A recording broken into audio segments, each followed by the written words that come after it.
Hello and thanks for joining me. Today I want to talk about what to take on a motorcycle camping trip, and I want to introduce to you a principle-based approach to packing which I have successfully used for many years now. The reason I'm presenting this to you is that there are many videos on YouTube where people talk about their packing lists, show and tell videos. I love them. We all love them. We all love a good show and tell video. They are great for getting ideas of what to take with you, and I find them particularly useful for finding out about new products, things that I wasn't aware of. But, and this is a big but as far as I'm concerned, what you take on a camping trip with you is a very personal choice, and it will differ between individuals. So another person's ideal packing list is not necessarily ideal for you.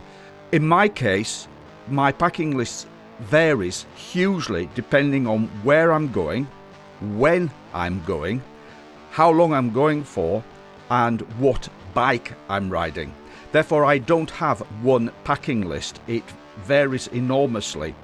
I have what I call a principle-based approach towards packing. I base my packing around 5 key categories of what I need when I'm away motorcycle camping.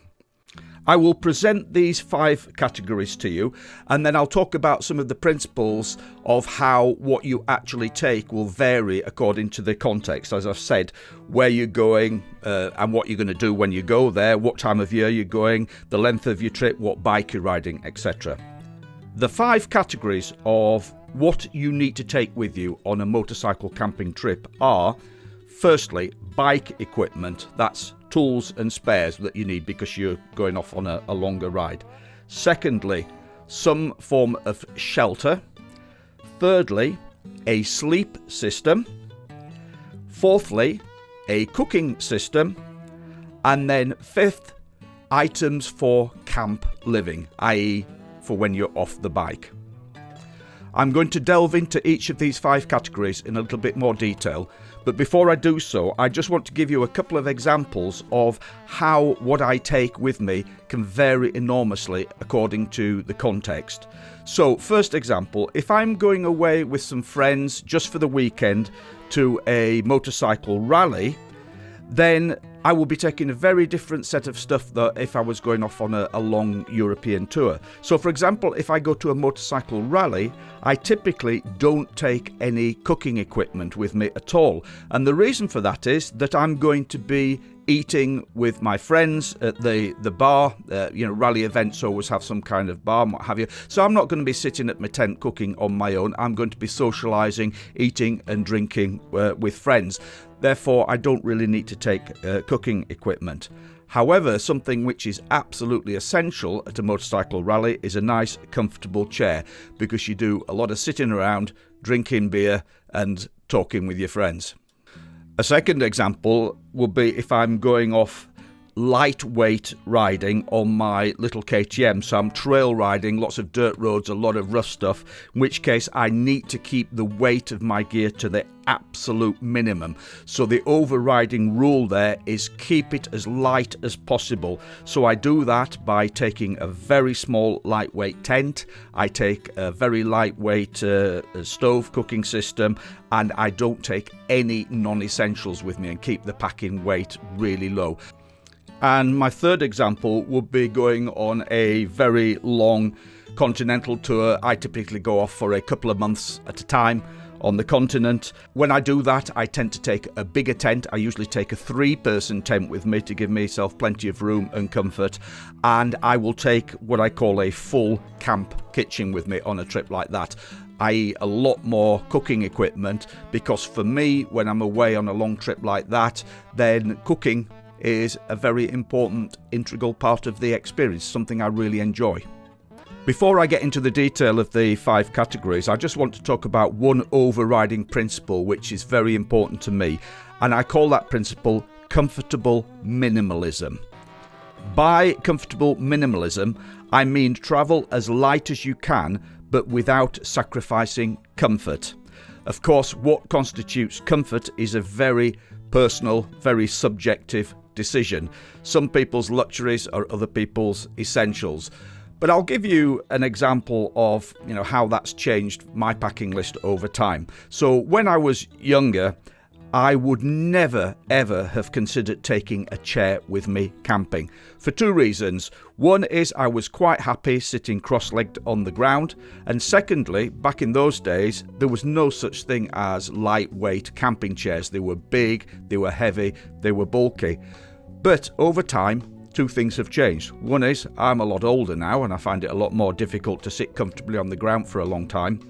And secondly, the technology of camping chairs, and indeed the technology of just about all camping equipment, has come on massively over the years. So now there are available camping chairs which pack up very, very compact, and they're extremely light, and they're also very comfortable to sit on.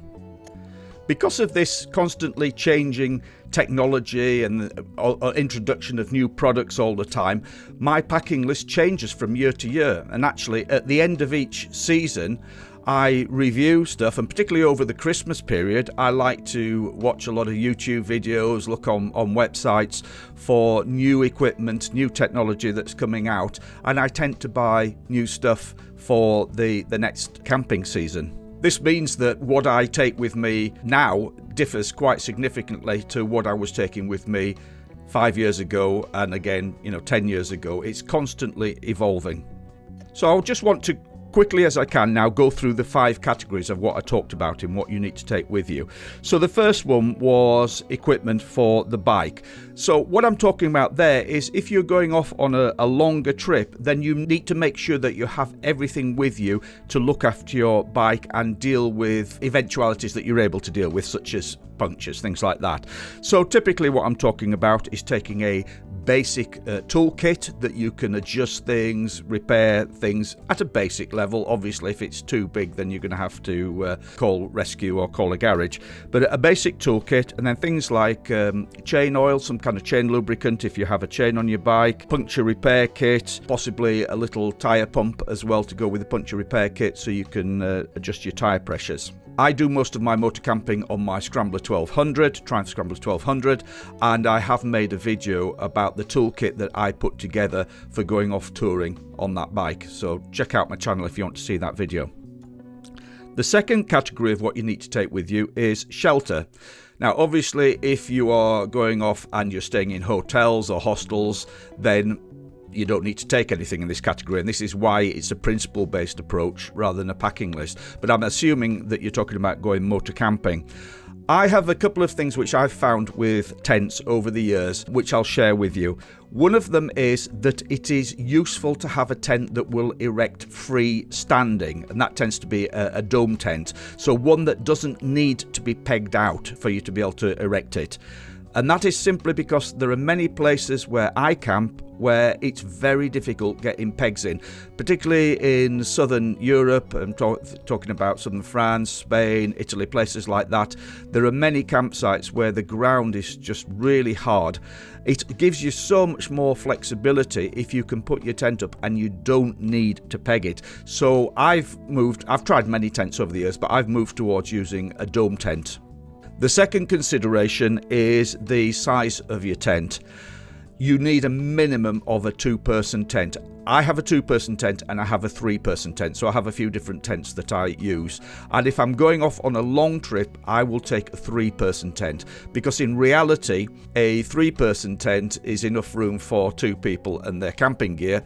When you're on a motorcycle, you tend to have a lot more gear with your boots, your helmets, your riding jacket, your panniers. Therefore, just having that extra bit of room is useful. So I prefer a 3-person dome, self-erecting dome tent. However, it's a personal choice, is that. The third category is your sleep system, by which I'm talking about some kind of bed that you're sleeping on and then some kind of bedding. So essentially, if you're keeping it light, a sleeping mat, some kind of sleeping bag and a pillow. Now, when it comes to sleeping mats, I started off many years ago just on a foam mat, a thin foam mat. I've been a fan over the years of Thermarest beds, so when the Thermarest self-inflating beds came out, I got one of those. Then when they brought out their Neolite air beds, I got one of those.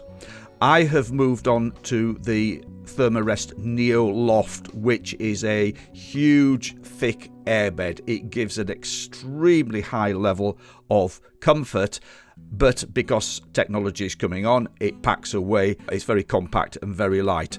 As I've got older, and I think we're all the same, I just need more comfort in bed at night. So that airbed is absolutely fantastic, and yet it's not too heavy and bulky. There are other very similar ones available from other manufacturers. I've also moved away from using a sleeping bag to using a sleeping quilt, a camping quilt. So the idea with a camping quilt is it's essentially like sleeping with a sleeping bag open. You're not constricted as you are in a mummy sleeping bag. You can move around. It's easier getting in and out of the bag. Most of them have systems where you can tuck them in at the side so you don't have drafts and things. But if you're a side sleeper and you tend to toss and turn a bit at night, then I would recommend you try out a sleeping quilt. I find mine to have totally transformed the camping experience. The third category then is a pillow. Again, for many years I didn't bother. I just rolled up my jacket, slept with my head on my jacket. But because the technology's come on and pillows are so much lighter, compact these days, I do take a camping pillow with me. I sometimes put a sweatshirt or something over the top of it just to give a bit of extra padding, but that's the system which I use. The fourth category of what you need is some kind of cooking system. As I already mentioned with the examples at the beginning, if you're not planning on doing any cooking, if you're going to eat out all the time when you go camping, then of course you don't need to take anything, and that saves you on weight and space in your luggage. But for me, when I go off, I enjoy camp cooking. It's a very important part of the enjoyment of camping for me. So you need some kind of stove with you, and then other essentials that go with that, such as plates, cups, other cooking equipment. I have made separate videos about camp cooking equipment, so I won't go into any detail here, but there are plenty of options available. And the final category, the fifth category of what you need, is what I call camp living. So it's when you're off the bike. So it's things that you're likely to need around the campsite, just for your own comfort, for your own pleasures, just part of enjoying the leisure time when you're not riding. So the kind of things which I include within that are a seat. I've already talked about camping chairs getting much more compact and light. A little table. Last year is the first time I started taking a little table with me. Transformational. I always laughed at the idea of taking a camping table, but again, they have just got so much smaller and lighter and easy to carry. Now it's quite feasible. You need some comfortable clothes whilst you're off the bike, hygiene products obviously for washing, any electronics that you want with you, and also something I always take is a Kindle. I have a Kindle Paperwhite and they are backlit. It's great for just reading when you're in the camp. Because it's backlit, you don't need a light to read, you can read it in low light. I sit in my comfortable little Helinox chair reading my book at night if I'm camping on my own. Okay, I'll wrap it up there so we don't get too long. So I hope you found that interesting and useful. A principle-based approach to packing for motorcycle camping. The upshot of it is, for me, I actually create a number of different packing lists around these principles. So I have a packing list for going to motorcycle rallies. I have a packing list for lightweight motorcycle camping on my KTM. I have a packing list for UK camping. I have a packing list for continental camping, and what I take with me varies according to those factors. Thanks very much for watching. Happy camping. Hopefully see you again soon. Bye.